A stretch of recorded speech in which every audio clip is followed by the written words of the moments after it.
आज रात की तीसरी सवारी है। यात्री अच्छे लग रहे हैं, किस्मत अच्छी है।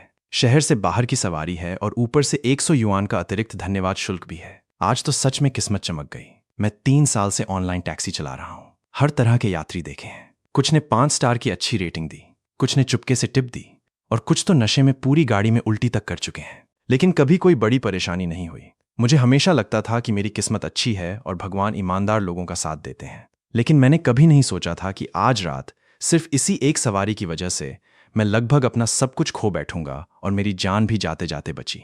यात्री ने ऑर्डर रद्द कर दिया है। रद्द कर दिया? यहां तक आने के बाद? इसी ऑर्डर को दोबारा बुक किया गया है। धन्यवाद शुल्क हटा दिया गया है। अगर तुम ये सवारी नहीं लेते तो इतनी रात में तुम्हें खाली गाड़ी लेकर वापस जाना पड़ेगा। साहब, मैं यहां तक लगभग 40 किलोमीटर गाड़ी चलाकर आया हूं। धन्यवाद शुल्क भी आपने खुद जोड़ा था। अब उसे रद्द करके दोबारा बुक करना ठीक नहीं लगता। तो बताओ, सवारी लेनी है या नहीं? ठीक है, ले लेता हूं। खाली वापस जाने से अच्छा है। देर रात की शहर से बाहर जाने वाली सवारी। 100 युआन का धन्यवाद शुल्क। पिकअप की जगह अभी 2 किलोमीटर दूर है, लेकिन ऑर्डर रद्द कर दिया गया। साहब, आपने ही गाड़ी बुक की थी ना? गाड़ी ठीक है, दरवाजा खोलिए।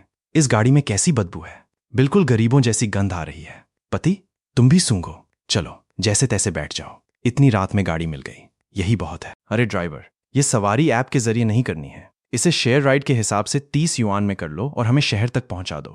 साहब, आपने पहले ऑर्डर रद्द करके दोबारा बुक किया, वो भी मैंने जाने दिया। लेकिन अब 30 युआन में कैसे जाऊं? इतने में तो पेट्रोल का खर्च भी नहीं निकलेगा। यहां से शहर 60 किलोमीटर दूर है। सामान्य किराया 150 युआन से भी ज्यादा होगा। बस 30 युआन ही दूंगा। नहीं ले जाना तो अपनी गाड़ी खाली लेकर वापस चले जाओ। बैठिए। देखा, मैंने कहा था ना, ये जरूर ले जाएगा। एक मामूली ऑनलाइन टैक्सी चलाकर भी इतना घमंड आ गया है। मुझे लगा था कि मुझे सवारी मिल गई, लेकिन मुझे क्या पता था कि शुरुआत से ही ये एक जाल था। इस घटिया गाड़ी में मेकअप मिरर तक नहीं है। अरे ड्राइवर, आगे ल्यूशुतुन नाम की जगह पर थोड़ा घूम कर जाना और वहां से एक आदमी को भी उठा लेना। तुम्हें गाड़ी चलानी भी आती है या नहीं? ल्यूशुतुन तो दूसरी दिशा में है। वहां घूम कर जाने पर कम से कम 10 किलोमीटर ज्यादा चलना पड़ेगा। 30 युआन शहर वापस जाने का किराया है। अगर रास्ता बदलना है तो अतिरिक्त पैसे देने होंगे। पैसे तो दे ही दिए हैं। इतनी बातें क्यों कर रहे हो? मैंने कहा है वहां जाना है तो जाओ। अतिरिक्त पैसे चाहिए?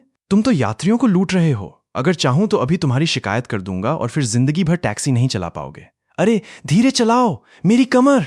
ड्राइवर, तुम्हारी गाड़ी का ग्राउंड क्लियरेंस बहुत कम है। बाद में इसे ठीक करवाना पड़ेगा। गैस लाइटर को गाड़ी में नहीं ले जा सकता। आग से संबंधित नियमों के खिलाफ है। नियम तो नियम है, लेकिन उन्हें परिस्थिति के हिसाब से इस्तेमाल किया जाता है। अब ले जाना है या नहीं, खुद सोच लो। दाकियांग, हमारे वे कई डिब्बे स्थानीय सामान के भी गाड़ी में आ गए हैं ना? हाँ पिताजी, आप चिंता मत कीजिए। बुजुर्ग साहब, गाड़ी में धूम्रपान नहीं कर सकते। बुजुर्ग साहब, गाड़ी में धूम्रपान निषेध का निशान लगा हुआ है। कृपया सिगरेट बुझा दीजिए। मैं सिगरेट पीता हूं। इससे तुम्हें क्या मतलब? तुम अपना काम करो। ड्राइवर साहब, मेरे पिता की उम्र हो गई है। अगर वो ये सिगरेट नहीं पीते तो उनके सिर में दर्द होने लगता है। थोड़ा समझ जाइए। ड्राइवर, तुम बहुत धीरे चला रहे हो। इसी रफ्तार से चलोगे तो सुबह हो जाएगी, फिर भी शहर नहीं पहुंचेंगे। इस छोटे रास्ते से जाओ, लगभग 10 किलोमीटर कम पड़ेगा। उस रास्ते पर टायर फटने का खतरा है, वहां से नहीं जा सकते। मैंने कहा है जाने के लिए, तो जाओ। अगर टायर फट गया तो उसका जिम्मेदार मैं हूं। डरपोक क्यों बन रहे हो?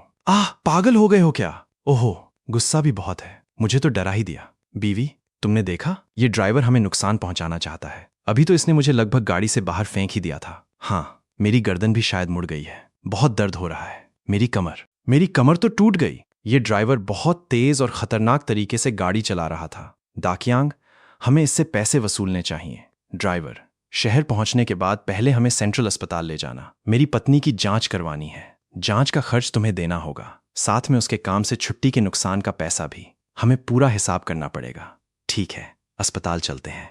समझदारी दिखाओगे तो अच्छा है। बेवजह मुझे परेशानी उठाने से बचाओगे। ये आम यात्री नहीं थे। ये जानबूझकर झगड़ा और परेशानी खड़ी करने वाले बदमाश थे। जरा गाड़ी रोको।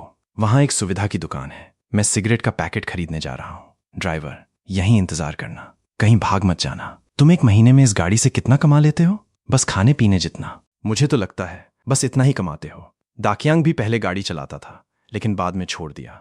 बहुत मेहनत है इसमें, उसके अंदर काबिलियत है। अब वो छोटा मोटा कारोबार करता है और साल में काफी अच्छी कमाई कर लेता है। ड्राइवर साहब, हिसाब कर दो। कुल 680 युआन हुए। आपने सिगरेट खरीदी है और उसका पैसा भी मैं दूं? बकवास मत करो। अभी तुमने हमें लगभग टक्कर मार ही दी थी। ये सिगरेट का पैसा डर दूर करने का खर्च समझो। नियम कायदा समझते हो? मेरे पास पैसे नहीं हैं। पैसे नहीं हैं? पूरी रात गाड़ी चलाते हो और पैसे नहीं हैं? अपना फोन मुझे दो।